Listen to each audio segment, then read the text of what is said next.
My name is Mariettamehanni, and this week's Aqua Tip actually occurred to me when I was playing with my nieces in the pool. And they had a noodle. I had a little bit of time to kill while they were getting ready. And I thought, well, what can I do? And they had a very deep pool. So I couldn't touch the bottom with the noodle in my hands because it was that deep. But I thought, well, what could I do with the noodle? And I've tried it in my class. This is so simple. I'm gonna have to break it to you. It's very simple. I have never done this before. That's why I want to share it with you. Maybe you have, and you might have some variations with it. But basically, you've got the noodle underneath one hand. You're going to do this up and down motion, but your feet are going to be off the bottom of the pool. Now, what I discovered was it actually makes you move sideways. I can't stop myself unless I circle the arm outwards. So if I just have my arms moving up and down and forwards and back, it will get me to move to the side, which actually isn't a bad traveling idea, is it? So if you've got one arm pushing forwards, the other arm pushing down, you will move sideways. This is with your feet off the bottom of the pool. Now, this arm, my left arm, is getting an amazing workout right now. Like seriously, a good strengthening workout. There's a bit of endurance involved in that. I quite like it. Now, if I want to stop myself from moving, this arm's got to circle in, or actually circle out to stop me from going to that side. So the arm that's holding the noodle is the arm, is you'll travel in the opposite direction. Does that make sense? Yeah, it makes sense. Let me try the other side now. It's actually a really good workout. I like it. Arm needs to circle. It's a bit of coordination.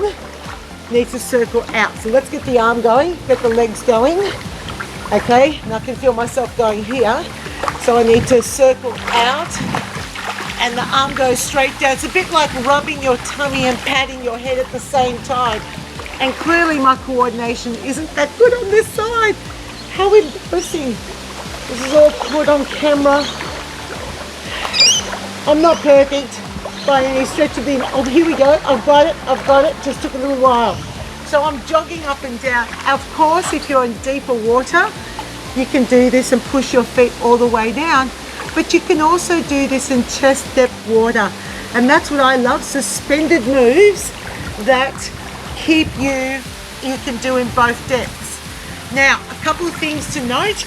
This arm's going to really go up and down, and it will. And because it just will. It's such a good shoulder workout and tricep workout. It's amazing, actually.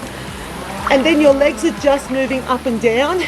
This arm will determine whether you're going to move quickly, so circle in to go quickly to the side, or a little bit slower with a push-pull, or circle outwards to stay on the spot. I am fatiguing really fast with this arm. I love it because I'm in the aim of game of getting people stronger and fitter. That's what I do. So I really like this. It's coming into my classes. I'm so happy I played around with this in the pool. And that is this week's Aqua Tip. How funny that I struggled to do this in the opposite side when I was in the water, but you probably will see that happen with your own clients as well. And you need to give this a go. So you're watching the Aqua Tip, get in the pool, try it out. So we're in water where we're suspended. So your feet are going up and down here. And I'm just assuming that everyone's in the deep water here, which is why I don't need a frame.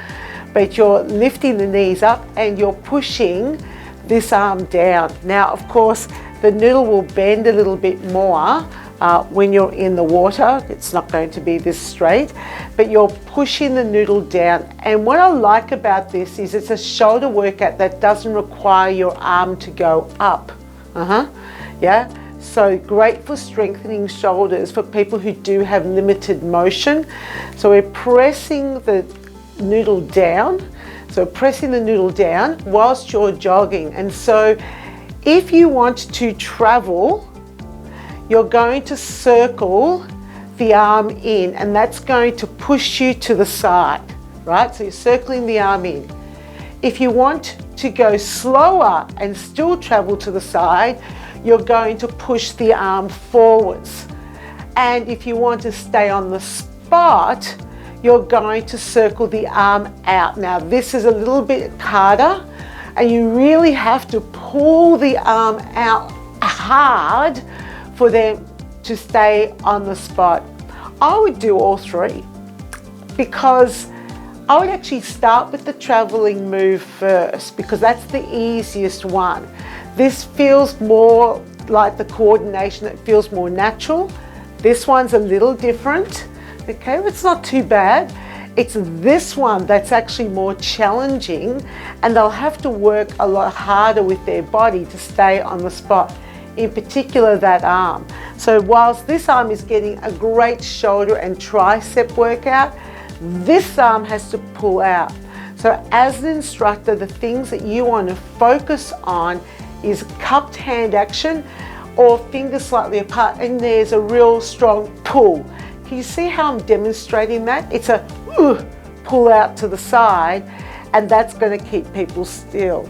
And you could coach them by saying, if you're finding that you're still moving, you need to work it out and find a way to pull the arm out with a little bit more force. And that's going to help your clients understand what it is that they need to do. As an instructor, I usually like them to work it out. So I'll say, work it out. You need to stay on the spot. How much force do you need to apply? And I actually ask the question.